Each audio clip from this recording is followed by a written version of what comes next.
नमस्कार, मैं रविश कुमार। 31 अगस्त को home loan, car loan, credit card loan पर मोरेटोरियम खत्म हो रहा है। तालाबंदी के बाद 3 महीने के लिए ब्याज वसूली पर रोक लगी थी। उसके बाद रिजर्व बैंक ने और 3 महीने के लिए रोक की अवधि बढ़ा दी, जिसकी समय सीमा 31 अगस्त को समाप्त हो रही है। इस मामले पर आज सुप्रीम कोर्ट में सुनवाई हो रही थी। सुप्रीम कोर्ट ने भारत सरकार और भारतीय रिजर्व बैंक को 2 हफ्ते के भीतर जवाब देने के लिए कहा है। कोर्ट ने कहा है कि सरकार यह बताए कि वह ब्याज पर ब्याज खत्म करना चाहती है या नहीं। सरकार यह भी बताए कि वह ब्याज पूरी तरह माफ करना चाहती है या नहीं। सरकार भारतीय रिजर्व बैंक के पीछे न छुपे, जो 6 महीने से अधिक मोरेटोरियम नहीं देना चाहता है। सरकार आपदा प्रबंधन एक्ट के तहत ऐसा कर सकती है, उसके पास अधिकार हैं। सरकार ऐसा करना चाहती है या नहीं, अपनी स्थिति साफ करे। सरकार बिजनेस की ही ना सोचे, लोगों के बारे में भी सोचे। कोर्ट ने भारतीय रिजर्व बैंक से कहा है कि वह इंडस्ट्री की चिंताओं की तरफ ज्यादा है, लोगों के दुखों की तरफ कम। सुप्रीम कोर्ट ने पारदर्शिता का एक बहुत अच्छा वो करते हुए 5 सुनवाई में भी केंद्र सरकार और आरबीआई ने कोई भी लिखित में जवाब नहीं दिया। हर बार यही कहा कि अब की बार जवाब देंगे, अब की बार जवाब देंगे। खींचते खींचते मई से लेके और आज तारीख है 26 अगस्त।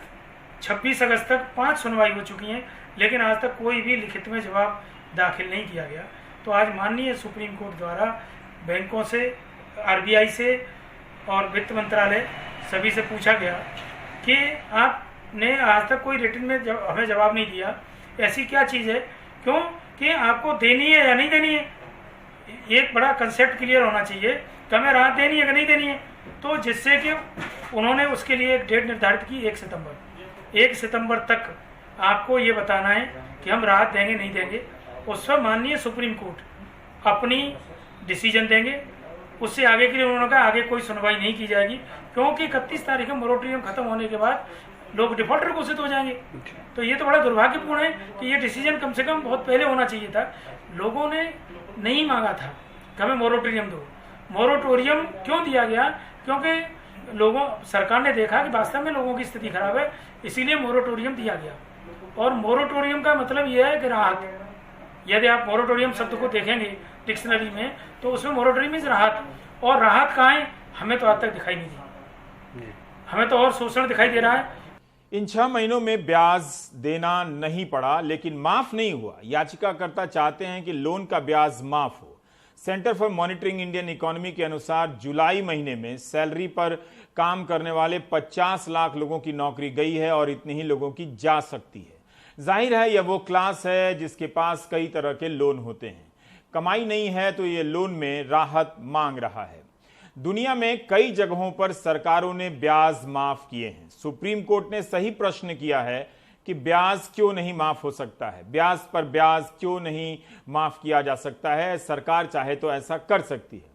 अब सरकार को हां या ना में जवाब देना होगा। ट्विटर पर आए दिन लोग लिख रहे हैं कि होम लोन की वसूली पर रोक की अवधि बढ़ा दीजिए, नौकरी चली गई है, लोन नहीं दे पा रहे हैं। लोग रिजर्व बैंक, वित्त मंत्री, प्रधानमंत्री कार्यालय सबको टैग कर रहे हैं। ट्विटर पर राज गुराड़िया ने लिखा है कि मोरेटोरियम हटने वाला है, क्या आप बता सकते हैं कि एमएसएमई ब्याज कैसे चुकाएंगे, होम लोन कैसे देंगे। एमवी मधु एस राजा ने लिखा है कि और 3 महीने के लिए लोन पर मोरेटोरियम बढ़ा दिया जाए, तभी होम लोन वाले और छोटे कारोबारी बच पाएंगे। रविशंकर सिंह ने ट्वीट किया है कि सर, आपके लखनऊ के ब्रांच वाले मुझे प्रताड़ित कर रहे हैं और मेरे हाउसिंग लोन को मोरेटोरियम में ना डाल के मार्च से अगस्त तक का ईएमआई मांग रहे हैं, कृपया मेरी मदद करें। जितिन ने ट्वीट किया है कि आदरणीय वित्त मंत्री जी, मैं एक सिनेमा व्यवसायी हूं। 31 अगस्त तक देश के सारे सिनेमा बंद हैं। मेरे पास आय का कोई अन्य साधन नहीं है। ऐसे में मैं अपने लोन की किश्तें कैसे चुका सकता? अतः आपसे विनती है, लोन मोरेटोरियम बढ़ाने की कृपा करें। इस तरह के कई ट्वीट आपको मिल जाएंगे, जिससे पता चलता है कि तालाबंदी के बाद आई आर्थिक तबाही ने लोगों को कितने तरीके से परेशान किया है। उनके तनाव की कल्पना आप नहीं कर सकते हैं। क्या वे भी दिन भर बैठकर न्यूज चैनलों पर कई घंटे तक सुशांत सिंह राजपूत का मूसलाधार कवरेज देखते होंगे? पता नहीं कैसे देख पाते होंगे। मैं मुंबई में कंप्यूटर क्लासेस चलाता हूँ, लेकिन जब से गवर्नमेंट ने कोरोना की वजह से लॉकडाउन किया है तब से अभी तक मेरा कंप्यूटर क्लासेस कम्प्लीटली बंद है और हमारे हर महीने के एक्सपेंसेस हमारे ऊपर बढ़ते जा रहे हैं। ऐसी सिचुएशन में शायद हमको हमारा बिजनेस कभी बंद भी करना पड़ सकता है और इस सिचुएशन में अगर बैंक हमसे लोन का ईएमआई मांगता है तो हम उसको कहाँ से पे करें, बिकॉज जब से मार्च से लेके अभी तक हमारा इनकम कम्प्लीटली बंद है। हमारे बैंक अकाउंट में 1 रुपया भी कहाँ से आया नहीं है, तो हम कैसे करके हमारा घर चला रहे हैं। मेरा यहाँ पे सूरत में कपड़े का काम है। अभी जब से ये लॉकडाउन हुआ है, कोरोना हुआ है, कपड़े के काम में दिक्कतें आ रही है। हम बड़ी मुश्किल से सरवाइव कर पा रहे हैं और ये सरवाइव करने के बीच में ही ये मोरेटम का जो पीरियड में जो आरबीआई ने निकाला था, जो रूल्स एंड रेगुलेशन निकाले थे 6 महीने के लिए, उससे भी हमें बड़ी दिक्कत हो रही है। ऑलरेडी हमारे पास अभी फाइनेंशियल कमज़ोर है, अभी हमारे पास उतना मनी क्राइसिस चल रहा है और ऊपर से बैंक अपना ब्याज पे ब्याज चालू कर रखी है। मोरेटम पीरियड में आरबीआई ने हमको कोई छूट नहीं दी है। मैं एक पाइप फिटिंग की फैक्ट्री चलाता हूँ। कोविड-19 के कारण फैक्ट्री के कामकाज को बहुत बुरी तरह से क्षति पहुँची है।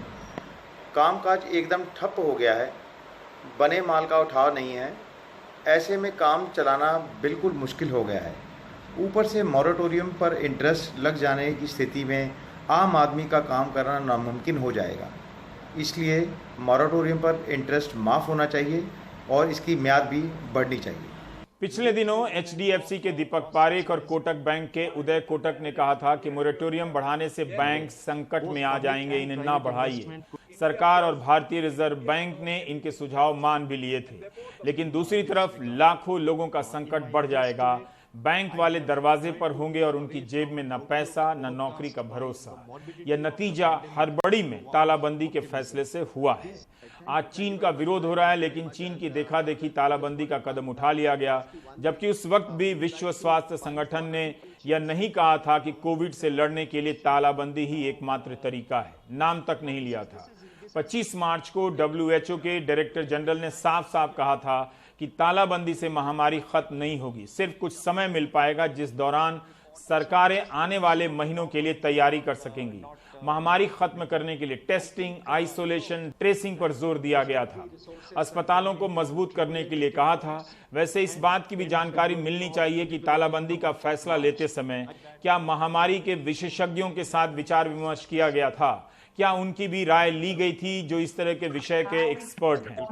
आए दिन आप सुनते होंगे कि भ्रष्टाचार के खिलाफ कोई जबरदस्त लड़ाई चल रही है, तो जानना चाहिए कि यह लड़ाई कितनी फास्ट है। कि आपने ऐसी लड़ाई देखी है कि दुश्मन ने गोली चला तो दी, मगर जवाब में गोली 2 साल बाद चलाई गई। जाहिर है ऐसी लड़ाई आपने नहीं देखी होगी। स्लो मोशन की लड़ाई में भी इतना टाइम नहीं लगता है। भारतीय रिजर्व बैंक की सालाना रिपोर्ट में ऐसा ही कुछ लिखा है। भारतीय रिजर्व बैंक ने कहा है कि बैंक फ्रॉड होने और पकड़े जाने में औसतन 2 साल की देरी हो चुकी होती है। 100 करोड़ से अधिक के लोन के फ्रॉड के मामले में 5 साल की देरी हो चुकी होती है। यानी जो बड़े खिलाड़ी 100 करोड़ के ऊपर वाले लोन लेकर जो फ्रॉड करते हैं, उनकी चोरी पकड़े जाने में ही 5 साल की देरी हो जाती है। मुकदमा वगैरह में और 10 साल, 5 साल या जो भी। तो आप समझ पाए कि भ्रष्टाचार के खिलाफ कितनी तेज लड़ाई चल रही है। 5 अगस्त को नए भारत का उदय हुआ और बिना एग्जाम या एंट्रेंस के हम विश्वगुरु भी बन गए। उस नए भारत के बारे में भारतीय रिजर्व बैंक ने अपनी रिपोर्ट में अच्छा नहीं कहा है, लेकिन कहा है तो बता रहा हूं कि 2020 के साल में बैंक का फ्रॉड दुगना हो गया है। नया क्या हुआ इसमें? बैंकों में कुल मिलाकर 1,85,000 करोड़ का बैंक फ्रॉड हुआ है। इनमें से करीब 1.5 लाख करोड़ का बैंक लोन फ्रॉड सरकारी बैंकों में हुआ है। सोचिए, लोग मामूली वेतन के लिए संघर्ष कर रहे हैं, या चंद हजार बड़े लोग 1.25 लाख करोड़ का बैंक फ्रॉड कर लेते हैं। इसी रिपोर्ट में कहा गया है कि 2019 बीच में 50 फ्रॉडिये थे ऐसे, जिन्होंने कुल फ्रॉड का 76% फ्रॉड किया। आप हैं कि 50,000 की EMI को लेकर टेंशन में हैं। यहां तो टाइकून टाइप हजारों करोड़ का लोन फ्रॉड करके मस्त हैं। इन्हीं लोगों के लोन को रीस्ट्रक्चर किए जाने का ज्ञान दिया जाता है। आपके होम लोन को कोई रीस्ट्रक्चर नहीं करता है। रिजर्व बैंक ने कहा कि बैंकों को बैंकों का जो अर्ली वार्निंग सिस्टम है, यानी फ्रॉड होने में और धरे जाने का जो सिस्टम है, वो ठीक नहीं है। उसे ठीक करना चाहिए। 6 साल बीत जाने के बाद इन्हें भी पता चल रहा है, या हर रिपोर्ट में यह बात आती है और किसी को पता नहीं चलता है। तो हाल ही में आरबीआई ने आंकड़े जारी किए थे बैंक फ्रॉड्स के। तो वित्तीय वर्ष 2019-20 में आरबीआई ने कहा कि बैंक फ्रॉड्स जो थे वो 1,85,000 करोड़ के करीब थे, जो कि 160% बढ़ोतरी थी 2018-19 के तुलना में। तो 2018-19 में करीब 71,000 करोड़ के बैंक फ्रॉड्स हुए थे, और जो 2019-20 में 160% बढ़ा, 1,85,000 करोड़ तक गया। तो ये बैंक फ्रॉड्स किस तरह के बैंक फ्रॉड्स रहे होंगे? तो ज्यादातर बैंक फ्रॉड्स का अर्थ ये होता है कि जो गैर कानूनी तरीके से बैंकों से पैसा लेना और उसका इस्तेमाल करना, और जिस प्रोजेक्ट के लिए जो लिया जाता है वो उसको छोड़ के कहीं और उसको डाइवर्ट करना, अपने फैमिली के अकाउंट में डाइवर्ट कर देना, पर्सनल अकाउंट में। तो इस तरह के फ्रॉड्स होते हैं।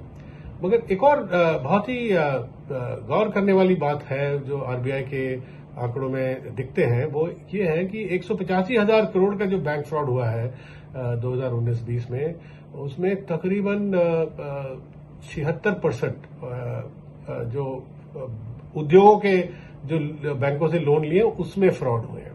चूंकि बात इस सालाना रिपोर्ट की हो रही है, तो इसी रिपोर्ट में यह भी लिखा है कि तालाबंदी के 68 दिनों के दौरान बैंकों को 3 लाख करोड़ का नुकसान हुआ है। कमाई बंद हो गई। अगर तुरंत इन बैंकों में पैसा नहीं डाला गया तो बैंक संकट में आ जाएंगे। मार्च महीने में बैंकों का जितना एनपीए था उसमें 1.5 गुना की वृद्धि हो सकती है। बैंक ने यह भी कहा है कि पिछले साल सितंबर में कॉर्पोरेट टैक्स में जो छूट दी गई थी उससे निवेश में कोई फायदा नहीं हुआ। कुछ विद्वानों ने तब कहा था कि फायदा नहीं होगा, और वही हुआ। कंपनियों ने अपना कैश रिजर्व बढ़ा लिया और निवेश भी नहीं किया। सरकार ने कॉर्पोरेट को यह छूट देकर करीब 1.5 लाख करोड़ का भार अपने ऊपर लिया, यानी नागरिकों पर डाल दिया, मगर निवेश को कोई लाभ नहीं हुआ। इस खबर पर राहुल गांधी ने भी ट्वीट किया है। आरबीआई ने भी उस बात की पुष्टि कर दी है जिसकी मैं महीनों से चेतावनी दे रहा हूं। जरूरी है कि सरकार खर्च बढ़ाए, उधार नहीं। गरीबों को पैसा दे, ना कि उद्योगपतियों को टैक्स कटौती खपत से अर्थव्यवस्था को फिर शुरू करे। मीडिया द्वारा ध्यान भटकाने से न गरीबों की मदद होगी, न आर्थिक आपदा सुलझेगी। बैंकों की ही आर्थिक स्थिति ठीक नहीं है। उनके यहां 1.25 लाख करोड़ से अधिक का फ्रॉड हो चुका है। 3 लाख करोड़ का घाटा हो चुका है। न्यूज चैनलों की टीआरपी से आप अपनी बीपी बढ़ा सकते हैं, जीडीपी नहीं। सच्चाई पर पर्दा डालने से कुछ नहीं होगा। अभी भी लोगों को चिट्ठियां मिल रही हैं कि अगले महीने आपकी नौकरी समाप्त होती है। नई नौकरी मार्केट में नहीं है। मिडिल क्लास या किसी भी क्लास की इन चिंताओं पर प्रोपेगेंडा का नमक नहीं रगड़ा जाना चाहिए। अब आते हैं जीएसटी फ्रॉड के बारे में। 1 जुलाई 2017 को जीएसटी आई थी। 3 साल के भीतर 1,19,000 करोड़ का जीएसटी फ्रॉड हो चुका है। ये जानकारी जीएसटी इंटेलिजेंस की वेबसाइट पर दी गई है। इनमें से मात्र 29,000 करोड़ की ही वसूली हो पाई है। यहां भी हाल बैंक के फ्रॉड वाला है। वहां फ्रॉड पता चलने में 2 से 5 साल लग जाते हैं। जीएसटी में 1.25 लाख करोड़ के फ्रॉड का पता चला, मगर वसूली हो सकी मात्र 29,000 करोड़ की। इसकी साइट में ही जानकारी दी गई है कि जीएसटी फ्रॉड करने के लिए कितने प्रकार के रास्ते निकाल लिए गए हैं। करीब 8 ऐसे रास्तों का विवरण है। अब देख के फ्रॉड मत कीजिएगा। हिंदुस्तान टाइम्स की रिपोर्ट है डी मोहंती की 19 अगस्त की। यह खबर कहती है कि ओडिशा में 712 करोड़ का जीएसटी फ्रॉड पकड़ा गया। उसके लिए कंपनी के मालिक ने एक बिचौलिए की मदद से सुंदरगढ़ और संबलपुर के नौजवानों से नौकरी दिलाने के नाम पर उनके पैन कार्ड, आधार कार्ड और अन्य दस्तावेज ले लिए। फिर उन गरीब और बेरोजगार नौजवानों के नाम पर फर्जी और कागजी कंपनी बनाई, जिसे शेल कंपनी कहते हैं, जिनके जरिए 712 करोड़ की टैक्स चोरी की गई। इसके पहले ओडिशा में जनवरी और मार्च में ऐसे 2 केस पकड़े गए। जनवरी में स्टेट जीएसटी एनफोर्समेंट ने 212 करोड़ का फ्रॉड पकड़ा था। प्राइवेट ट्यूशन पढ़ाने वाले मास्टर, दिहाड़ी मजदूरों के नाम पर 28 कंपनियां बन गई थीं। मार्च में भुवनेश्वर में 294 करोड़ की टैक्स चोरी पकड़ी गई थी। अगर आप जीएसटी फ्रॉड के नाम से सर्च करेंगे तो ऐसी कई खबरें मिलेंगी जिनसे पता चल रहा है कि जीएसटी के आने के बाद भी जमकर फ्रॉड हो रहा है, शेल कंपनियां बन रही हैं। इसी साल मार्च में वित्त राज्य मंत्री अनुराग ठाकुर ने सदन में कहा था, संसद में, कि इसके प्रमाण नहीं है कि जीएसटी लागू होने के बाद टैक्स चोरी के मामले बढ़े हैं। जबकि उन्होंने ही बताया था कि तमिलनाडु में 3200 करोड़ से अधिक के जीएसटी फ्रॉड पकड़े गए हैं और इसकी आधी रकम वसूल ली गई है और कुछ लोग अरेस्ट भी हुए हैं। अखबारों की अन्य खबरों के अनुसार जुलाई 2020 की खबर है लाइव मिंट की। 3 कंपनियों के खिलाफ 600 करोड़ की जीएसटी चोरी का मामला दर्ज हुआ। इन कंपनियों ने 4100 करोड़ का बिल जारी किया जिस पर 600 करोड़ का टैक्स बनता था, मगर सरकार को ना देकर अलग अलग कागजी कंपनियों में पैसे को खपा दिया गया। इसी 21 अगस्त की खबर है ट्रिब्यून की। पंजाब सरकार के विजिलेंस डिपार्टमेंट ने टैक्स चोरी का बड़ा रैकेट पकड़ा। इस खेल में राज्य सरकार के एक्साइज एंड टैक्सेशन विभाग के अधिकारियों की मिलीभगत है। वे बिजनेसमैन और ट्रांसपोर्टर से रिश्वत ले रहे थे, बिना जीएसटी दिए पंजाब से बाहर माल भेज रहे थे। 23 जुलाई की अहमदाबाद मिरर की खबर है गुजरात में 173 करोड़ का जीएसटी फ्रॉड पकड़ा गया है। फरवरी महीने में दिल्ली से भी 214 करोड़ के जीएसटी फ्रॉड का मामला पकड़ाया था, लेकिन मार्च महीने में 7,896 करोड़ का जीएसटी फ्रॉड का रैकेट पकड़ा गया। इकोनॉमिक टाइम्स की रिपोर्ट के अनुसार पश्चिम दिल्ली में 7,896 करोड़ का फर्जी बिल बनाकर 1709 करोड़ रुपए की टैक्स चोरी की गई थी। 23 कागजी कंपनियां बनाई गई। यह जानकारी वित्त मंत्रालय की है, जिन्हें हम शेल कंपनी कहते हैं। 3 जुलाई की हिंदुस्तान टाइम्स की रिपोर्ट बताती है कि जीएसटी इंटेलिजेंस ने इंदौर में 1 साल के भीतर 512 करोड़ रुपए की टैक्स चोरी पकड़ी है। अलग अलग राज्यों से आई इन खबरों में एक चीज सब में है, जैसे बेरोजगार या गरीब व्यक्ति से आधार पैन नंबर लेकर उसके नाम पर शेल कंपनी बनाई गई। उन कंपनियों के जरिए जीएसटी फ्रॉड होता रहा। मनोरमा न्यूज की खबर के अनुसार एक शख्स ने शिकायत की कि उसके नाम से जीएसटी पंजीकरण करा लिया गया, जो फर्जी है। एक और शख्स जिसके राशन कार्ड पर महीने की आमदनी 500 रुपए लिखी है, उसका नाम 10 करोड़ की जीएसटी चोरी में आ गया है। यही खेल टैक्स चोरी के मामले में भी खेला जाता है। जीएसटी आधी रात को लॉन्च हुई थी। इसे आजादी का नाम दिया गया था। आधी रात को संसद के दोनों सदनों की संयुक्त बैठक में जीएसटी लॉन्च हुई थी। आधी रात को देखे गए वो सपने अब कहां हैं जो दिन के उजाले में भ्रष्टाचार की मुक्ति का दावा करते थे। जीएसटी के तौर पर देश एक आधुनिक टैक्सेशन सिस्टम की ओर आज कदम रख रहा है, बढ़ रहा है। एक ऐसी व्यवस्था है जो ज्यादा सरल है, ज्यादा पारदर्शी है। एक ऐसी व्यवस्था है जो काले धन को और भ्रष्टाचार को रोकने में एक अवसर प्रदान करती है। एक ऐसी व्यवस्था है जो ईमानदारी को अवसर देती है, जो ईमानदारी से व्यापार करने के लिए एक नया उत्साह और उमंग भरने की व्यवस्था इससे मिलती है। एक ऐसी व्यवस्था है जो नए गवर्नेंस के कल्चर को भी लेकर के आती है और जिसके द्वारा जीएसटी हम लेकर के आए हैं। बेशक कई लोग ईमानदारी से व्यापार करना चाहते हैं और कर भी रहे होंगे, लेकिन क्या जीएसटी में कोई कमी है जिसके कारण फ्रॉड करने की पुरानी व्यवस्था अब भी चली आ रही है? क्या व्यापारी मजबूर हो रहे हैं कि वे फ्रॉड करें, वरना जीएसटी के तहत व्यापार नहीं कर पाएंगे, टिक नहीं पाएंगे? जीएसटी के मामले में फ्रॉड क्यों हो रहा है, इस बारे में हमने मुकुल गुप्ता से बात की, जो जीएसटी मामलों के वकील हैं। नॉर्मली ये देखा गया है कि जीएसटी 3 से 5 साल के बीच में सेटल हो जाता है सभी कंट्रीज में। तो भारत में तो शुरुआत में ये एक्सपेक्ट किया गया था कि ज्यादा से ज्यादा 2 से 3 वर्ष में ये सेटल हो जाएगा, बट जीएसटी सेटल होता हुआ दिखाई नहीं पड़ रहा है और उसकी वजह से गवर्नमेंट कुछ बैकफुट पर नजर आती है। व्यापारी को छूट देती चली जा रही है और उससे एक प्रवृत्ति बढ़ती जा रही है। जीएसटी का एक मुख्य उद्देश्य या एक बहुत बड़ा लाभ ये था कि ये इसमें एक सेल्फ पुलिसिंग फीचर है जिसका इस्तेमाल गवर्नमेंट नहीं कर पा रही है।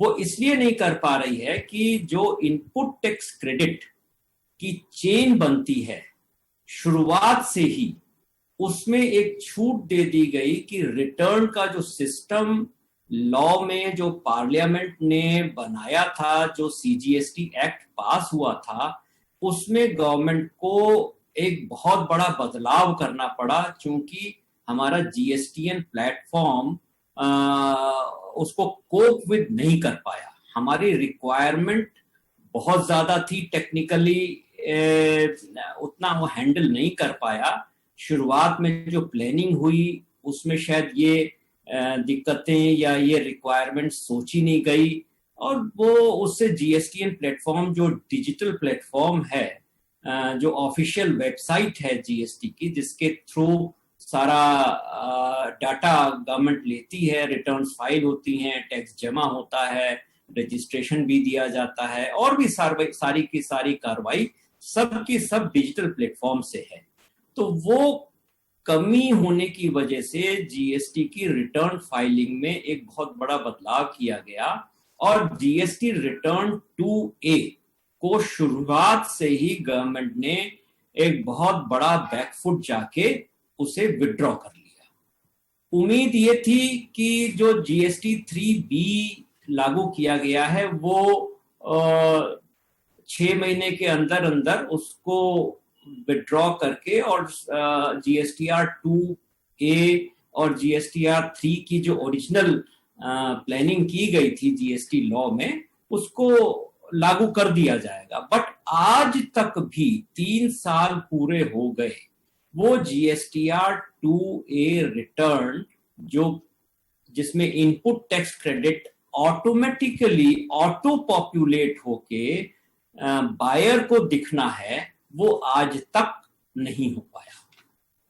So that is a very important drawback, जिसकी वजह से लोगों को ये फ्रॉड्स करने का मौका मिल रहा है। जीएसटी लागू करते वक्त कहा गया था कि इससे 1-2% जीडीपी बढ़ेगी। इस दावे के आधार पर जीडीपी और जीएसटी दोनों का मूल्यांकन कभी नहीं हुआ। अब तो जीडीपी निगेटिव की तरफ जाती दिख रही है। जीएसटी का दावा था कि बिजनेस डिजिटल प्लेटफॉर्म पर आ जाएगा, कहां से माल चला, कहां बिका, इसका पूरा रिकॉर्ड होगा और फ्रॉड नहीं होगा। सोचने वाली बात देखिए ये है, भारत देश आईटी इंफ्रास्ट्रक्चर में पूरी दुनिया को, फाइनेंशियल सेक्टर को, बैंक्स को अग्रणी रूप से आईटी प्लेटफॉर्म्स प्रोवाइड कर रहा है। इसमें कोई दो राय नहीं है। चाहे वो कोई कंपनी हो, इन्फोसिस हो, टीसीएस हो, विप्रो हो, एनीबडी, सभी कंपनीज हमारे देश की हैं। हमारे देश के नौजवान ही उनको चला रहे हैं, प्लान कर रहे हैं। इवन विदेशों में जो बढ़िया से बढ़िया कंपनी है, गूगल है, वो हमारे भारतीय लोग उसको मैनेज कर रहे हैं। परंतु क्या ऐसा कारण है कि हिंदुस्तान में जो जीएसटीएन प्लेटफॉर्म है वो अच्छी तरह से नहीं चल पा रहा? 3 साल से लगातार हम लोग हमारी भारतीय अर्थव्यवस्था इसका नुकसान उठा रही है।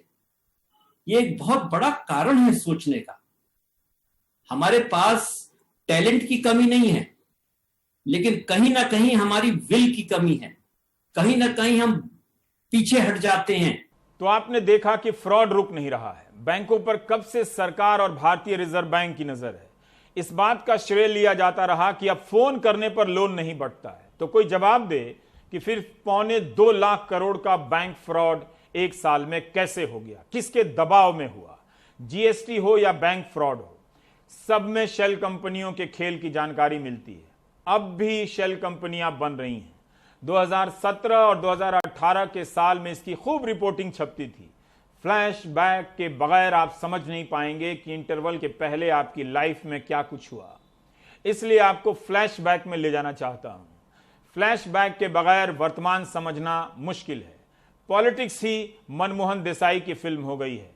आलम है कि फास्ट फॉरवर्ड सीन और रिवाइंड सीन में फर्क ही समझ नहीं आता है। तब शेल कंपनियों के खिलाफ वॉर यानी युद्ध लिखा जाता था। सरकार ने 3 लाख शेल कंपनियों को काली सूची में डाल दिया। बड़े बड़े बैनर बनते थे। इन कंपनियों के निदेशकों को काली सूची में डाला गया है। हमारे पास जानने का यह जरिया नहीं है कि जिन लाखों निदेशकों को ब्लैक लिस्ट में डाला गया, क्या उन्होंने फिर कभी कोई दूसरी नई शेल कंपनी बनाई। 6 सितंबर 2017 की खबर है ईटी की। 2 लाख से अधिक शेल कंपनियों का पंजीकरण रद्द कर दिया गया। निदेशकों के खिलाफ अब कार्रवाई होगी। 13 सितंबर 2017 की बिजनेस स्टैंडर्ड की खबर है 1 लाख से अधिक शेल कंपनियों के निदेशकों को 5 साल के लिए अयोग्य घोषित किया गया है। फिर नवंबर में फर्स्ट पोस्ट में खबर छपती है कि सरकार ने 3 लाख से अधिक निदेशकों को अयोग्य घोषित किया। कभी 1 लाख तो कभी 3 लाख का आंकड़ा आता जाता रहा। 28 दिसंबर 2018 की खबर है कि मौजूदा वित्त वर्ष में 1 लाख से अधिक शेल कंपनियों का पंजीकरण रद्द हुआ। 3 अक्टूबर 2019 की फर्स्ट पोस्ट की खबर है कि 3,38,000 शेल कंपनियों के मालिकों के खिलाफ सख्त कार्रवाई होने जा रही है। इसके लिए केंद्र सरकार, DRI, FIU, CBDT, CBI, ED, ये सब जांच एजेंसियां हैं, इन्हें लगाने जा रही है। क्या वाकई ऐसी कोई लड़ाई हुई होती तो दोबारा कोई शेल कंपनी बनाने से पहले सोचता। DRI, FIU, CBDT, CBI, ED ने लाखों निदेशकों के खिलाफ जो कार्रवाई की है, जांच की है, उसका नतीजा क्या निकला, उसकी व्हाइट पेपर, श्वेत पत्र उसका कहां है, इसकी आधिकारिक जानकारी मेरे पास नहीं है। इस तरह की रिपोर्टिंग अलग अलग तरह के कौशल और संसाधन की भी मांग करती है, जिसकी कमी है। लेकिन आप देख सकते हैं कि सुशांत सिंह राजपूत के मामले में सीबीआई और ईडी कब सोती है, कब जागती है, किधर जाती है, एक एक सेकंड की खबर आप टीवी पर देख रहे हैं। जो खबर नहीं है वो भी खबर की तरफ पेश की जा रही है। आपको एक बार फिर से फ्लैशबैक में ले जाना चाहता हूं, 15 अगस्त 2017 के फ्लैशबैक में, ताकि आप फिर से सपने में खो जाएं कि शेल कंपनियों के जरिए धंधा खत्म हो चुका है और वो लोग सतर्क होकर कहीं और चले गए हैं, ईमानदारी से अपना धंधा कर रहे हैं। मगर ऐसा हुआ नहीं। आपको जानकर के हैरानी होगी, काले धन के कारोबारी शेल कंपनियां चलाते थे और नोटबंदी के बाद जब डाटा माइनिंग किया गया, 3 लाख कंपनियां ऐसी पाई गई हैं जो सिर्फ और सिर्फ शेल कंपनियां हैं, हवालों का कारोबार करती थी। 3 लाख, कोई कल्पना कर सकता है? और उसमें से 2.25 लाख का रजिस्ट्रेशन हमने कैंसिल कर दिया है। 5 कंपनियां बंद हो जाए तो हिंदुस्तान में तूफान मच जाता है। 2.25 लाख कंपनियों को ताले लगा दिए। देश का माल लूटने वालों को जवाब देना पड़ेगा, ये काम हमने करके दिया। आपको हैरानी होगी, कुछ तो शेल कंपनियां ऐसी हैं जो एक ही एड्रेस पर 400 कंपनियां चल रही थी। भाइयों बहनों, 400 कंपनियां चल रही थी। कोई देखने वाला नहीं था, कोई पूछने वाला नहीं था, सारी मिली भगत चल रही थी। सवाल सिर्फ शेल कंपनियों का नहीं है, उनके बनने का पता तो अब भी चलता है, मगर देरी से। कार्रवाई भी होती है, मगर देरी से। हमारे पास यह भी सिस्टम नहीं कि कई कंपनियां और संस्थानों ने कर्मचारियों को सैलरी नहीं दी, जनवरी, फरवरी, मार्च की रख ली, उनकी मेहनत की कमाई जब्त कर ली। वे कहां शिकायत करें? 30,000, 50,000 रुपए लोगों के कंपनियों के पास पड़े। ऐसे लोगों की शिकायतें दूर करने का कोई सिस्टम नहीं है। न्यूज़ चैनलों पर किसी खास घटना के कवरेज की मूसलाधार बारिश से उनके आंसू नहीं छिप सकते हैं। वे इसी बारिश में एक दिन अपनी तकलीफ देख लेंगे, अपनी सिस्कियों को सुन लेंगे, तब चैनलों का प्रोपेगेंडा जगत धुआं धुआं हो जाएगा। बाकी ब्रेक के बाद।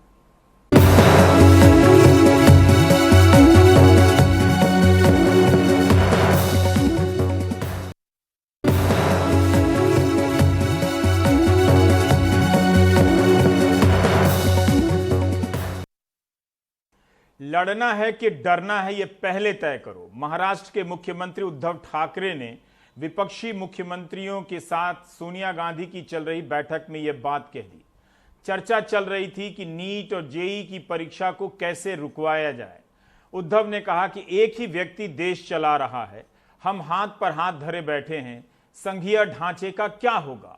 नीट और जेईई को लेकर उद्धव के इस बयान से विपक्षी मुख्यमंत्रियों की बैठक का टोन ही बदल गया। पंजाब के मुख्यमंत्री कैप्टन अमरिंदर सिंह ने कहा कि प्रधानमंत्री को 3 बार खत लिख चुके हैं, मगर उनकी बात नहीं सुनी गई। झारखंड के मुख्यमंत्री हेमंत सोरेन ने कहा कि सुप्रीम कोर्ट जाने से पहले प्रधानमंत्री से बात करनी चाहिए। इस पर कैप्टन अमरिंदर सिंह ने कहा कि हो सकता है कि समय न मिले और सितंबर आने में कुछ दिन ही बचे हैं। ममता बनर्जी ने कहा कि सुप्रीम कोर्ट जाने का ही एक रास्ता बचा हुआ है। इस तरह से बैठक में ये माहौल बनता चला गया नीट और जेईई की परीक्षा को लेकर। राहुल गांधी ने भी ट्वीट कर दिया कि सरकार छात्रों की बात सुने, वो कोविड को लेकर परेशान है, संक्रमण की चिंता है, अपने भविष्य और स्वास्थ्य को लेकर चिंतित हैं, लेकिन सरकार चाहती है कि वो परीक्षा हो। तभी उसने नीट की परीक्षा की गाइडलाइन मंगलवार को जारी कर दी। इसमें एक बात है जिस पर सरकार को भी सोचने की जरूरत है। छात्रों को क्यों हलफनामा देना होगा या क्यों लिखकर बताना होगा कि उन्हें कोविड-19 नहीं है? क्या लिखकर बताने से पहले उन्हें कोविड-19 की जांच करानी पड़ेगी? अगर जांच करानी पड़ेगी तो इसका खर्चा छात्र को उठाना पड़ेगा या सरकार की तरफ से इसका खर्चा उठाया जाएगा? आज दिन भर जो नीट और जेईई को लेकर हुआ है उस पर एक लंबी रिपोर्ट। एग्जाम देने तो मैं जाऊंगी, भले ही प्रोटेक्शन के साथ जाऊं, पर एग्जाम तो देना पड़ेगा। कितना दिन तक हम लोग घर बैठ सकते हैं? सर हम लोग कैसे जा पाएंगे वहाँ? और एग्जाम से एक दिन पहले जाना पड़ेगा, ना ही ट्रांसपोर्ट है ना ही कुछ है। जैसे कि मास्क लगाना, सैनिटाइजर करना, सोशल डिस्टेंसिंग, इन सब को रखते हुए ध्यान में हम लोगों को एग्जाम देना चाहिए। के अंदर आप मैनेज कर लोगे, वी आर एश्योर, बट बाहर का क्या? जितना लेट होता जाएगा उतना मतलब जो पोटेंशियल है वो कम होता जाएगा ना, तो एग्जाम देने में फिर दिक्कत हो सकता है। जो पढ़ी हुई चीज़ें हैं वो भूल सकते हैं हम लोग। We want the exams to get over, see the results, but then not at the risk of lives. जितना लेट होगा नीट में उतना हम लोग का भूलने का चांस बढ़ेगा ना। It's an ugly scenario, but I don't see a way to do the exams right now without risking lives. सिर्फ नीट ही नहीं है, उसके आगे भी उसके एग्जाम्स, उसके आगे भी जो ईयर होगा पढ़ाई का उस पर भी अफेक्ट पड़ेगा यदि नीट और आगे डिले होता है तो। कोरोना संकट के बीच मेडिकल कॉलेजों में प्रवेश से जुड़ी परीक्षा नीट और इंजीनियरिंग में दाखिले से जुड़ी परीक्षा जेईई कराई जाए या नहीं, इसे लेकर छात्रों से लेकर अभिभावकों तक की राय बंटी हुई है। सितंबर के महीने में होने वाली इन दोनों परीक्षाओं के लिए देश भर के करीब 24 लाख छात्रों ने आवेदन किया है। सुप्रीम कोर्ट परीक्षा कराने के पक्ष में अपना फैसला दे चुका है, लेकिन कोरोना का डर कई लोगों को इसका विरोध करने पर मजबूर कर रहा है। 21 साल के प्रशांत पटेल नीट के इम्तिहान में बैठ रहे हैं। उनका परीक्षा केंद्र 300 किलोमीटर से ज्यादा दूर लखनऊ में है। उत्तर प्रदेश में कोरोना के सबसे ज्यादा 6,500 केस लखनऊ में ही सामने आए हैं और 303 लोगों की अब तक मौत हो चुकी है। लिहाजा प्रशांत और उनके पिता चाहते हैं कि फिलहाल इम्तिहान टाल दिए जाएं। मेरा एग्ज़ाम सेंटर है लखनऊ, मेरे घर से उसकी दूरी 350 किलोमीटर है, तो वहाँ तक जाने के लिए हमें पब्लिक ट्रांसपोर्ट का यूज़ करना पड़ेगा और इवन ट्रेन भी इस समय चल नहीं रही हैं, तो हम रास्ते में जाएंगे तो हमारे संक्रमित होने के चांस बहुत ज़्यादा हैं और एग्ज़ाम सेंटर के बाहर बहुत सारी भीड़ होगी। जैसा कि आपको पता है हम पेरेंट्स के साथ जाएंगे तो वहाँ पे और भी सारे पेरेंट्स लोग आएंगे, तो वहाँ पे खूब सारी भीड़ होगी, तो हम वहाँ पे संक्रमित हो सकते हैं और यह काफ़ी जोखिम भरा काम होगा। तो हम चाहते हैं कि एग्ज़ाम को पोस्टपोन कर दिया जाए, क्योंकि इस समय मेंटल प्रेशर की वजह से हमारी पढ़ाई भी नहीं हो पा रही है अच्छे से। इस समय कोरोना काल चल रहा है और 13 सितंबर को जो है पेपर है नीट का, तो बच्चे को साथ लेकर के लखनऊ जाना मऊ से तो बहुत मुश्किल काम है, क्योंकि साधन नहीं है, बस से जाना पड़ेगा। कभी कभार बस मिलती हैं और उसमें जो है दिक्कत होगी संक्रमित होने की, क्योंकि तमाम लोग रहेंगे, जहाँ सेंटर है वहाँ भी तमाम लोग रहेंगे, तो आना जाना तो बहुत मुश्किल काम है। इसलिए इस परीक्षा को जो है स्थगित कर दिया जाए तो बहुत बेहतर होगा भविष्य के लिए। नेपाल से सटे सीमावर्ती जिले सिद्धार्थनगर में हसन अरकाम, आर्यन चौधरी और याहया खान नीट की तैयारी कर रहे हैं, लेकिन परिवार उन्हें इम्तिहान देने के लिए भेजने से डर रहा है। चूँकि अब अपनी प्राइवेट गाड़ी तो है नहीं, तो हमें गाड़ी हायर करनी पड़ेगी, जिसका 7,000 के करीब हमें उसका देना पड़ जाएगा। तो फाइनेंशियली तो अभी लॉकडाउन की वजह से सब जगह मतलब प्रॉब्लम हो ही रही है, तो सर वहाँ पहुँचने पर बच्चों के लिए मतलब हम लोग अंदर से सेफ्टी फील नहीं कर रहे हैं कि बच्चे वहाँ किस उसमें कैसे एग्ज़ाम देंगे। सरकार तो कह रही है कि मतलब वहाँ पूरी सुविधा मिलेगी बच्चों को, लेकिन हम लोग अंदर से मतलब मेंटली तैयार नहीं है कि अभी जब तक ये कोविड का चल रहा है मामला तब तक बच्चों को मतलब ना ये एग्ज़ाम दिया जाए, उनसे नीट का भी ना किया जाए तो ज़्यादा बेहतर है। एग्ज़ाम्स मई में होने थे, उस हिसाब से हम लोग ने प्रिपरेशंस की थी, लेकिन फिर उसके बाद डेट्स 2 बार पोस्टपोन होने के बाद मतलब धीरे धीरे स्ट्रेस बढ़ने लगा और फिर प्रिपरेशन भी लूज़ होने लगी, और जिस हिसाब से प्रिपरेशन कोटा में होती थी यहाँ पर उस तरह से पढ़ाई नहीं हो पा रही थी। हम पश्चिमी उत्तर प्रदेश के हापुड़ में भी कई छात्रों से मिले। वो भी परेशान है कि कहीं इम्तिहान के बहाने कोरोना संक्रमण न हो जाए। डर तो हमें पढ़ाई से नहीं लग रहा, तैयारी तो हमारी अच्छी चली है, बट डर इस चीज़ का है कि वहाँ जाने के बाद आपने जो गाइडलाइंस जारी किए हैं उससे डर लग रहा है। लाइक अगर वो भी फॉलो होती है तो प्रेशर दिमाग में रहता है कि हम एग्ज़ाम दें या उस चीज़ को प्रेशर करें कि हम कोरोना से इन्फेक्शन तो नहीं हो जाएंगे जाने के बाद। ऐसी ही चिंताएं दिल्ली से 2000 किलोमीटर दूर चेन्नई में भी हैं। बी कृतिका डॉक्टर बनना चाहती हैं, नीट की जमकर तैयारी भी की है, लेकिन चिंता ये है कि परीक्षा केंद्र तक पहुंचेंगी तो कैसे, क्योंकि तमिलनाडु में सरकारी बसें अभी चलनी शुरू ही नहीं हुई हैं। दीक्षिता को जेईई और फिर नीट के इम्तिहानों के लिए सितंबर में 2 बार कांचीपुरम जाना पड़ेगा, एक ऐसा शहर जहां कोविड काफी फैला हुआ है। How we travel and how we go to the हम परीक्षा केंद्र कैसे जाएंगे? बसें हैं नहीं, बहुत दूर जाना है, इतवार को ऑटो भी नहीं मिलते और पूरा लॉकडाउन भी है। हमारी जिंदगी ज्यादा अहम है। अगर हम जिंदा रहेंगे तभी नीट या मेडिकल कॉलेजेस में जा पाएंगे। हमें पता नहीं कि सोशल डिस्टेंसिंग का कितना पालन होगा। माँ बाप भी तो छात्रों के साथ आएंगे। उधर बाढ़ से जूझ रहे बिहार और असम में भी इस बारे में लोगों की राय मिली जुली है। Condition of some states are still terrible for this virus, whereas the students of flood hit areas. ग्रामीण और बाढ़ प्रभावित इलाकों में इम्तिहान देने के लिए कैसे जाएंगे? सरकार को इसका इंतजाम करना चाहिए था, और एक तरकीब परीक्षा बढ़ाने की थी जिसके बारे में लॉकडाउन के दौरान तैयारी कर ली जाती। Control the crowd. They could have taken this measure during the lockdown also. मुझे एग्ज़ाम देना चाहिए और सुप्रीम कोर्ट के गाइडलाइन के हिसाब से जितनी भी व्यवस्थाएं हैं जैसे कि मास्क लगाना, सैनिटाइजर करना, सोशल डिस्टेंसिंग, इन सब को रखते हुए ध्यान में हम लोगों को एग्ज़ाम देना चाहिए। नीट और जेईई प्रवेश परीक्षाओं का ये मुद्दा सियासी तौर पर भी गर्मा गया है। बुधवार को कांग्रेस अध्यक्ष सोनिया गांधी के बुलावे पर गैर बीजेपी शासित 7 राज्यों के मुख्यमंत्रियों ने वीडियो कॉन्फ्रेंसिंग कर इस मुद्दे पर अपनी राय रखी। पश्चिम बंगाल की मुख्यमंत्री ममता बनर्जी ने सुप्रीम कोर्ट का दरवाजा खटखटाने का सुझाव दिया, जिसका महाराष्ट्र के मुख्यमंत्री उद्धव ठाकरे ने समर्थन किया। We also may appeal the Supreme Court if central government feel not to appeal, then we as a state government, because we are also elected government, let us do it together.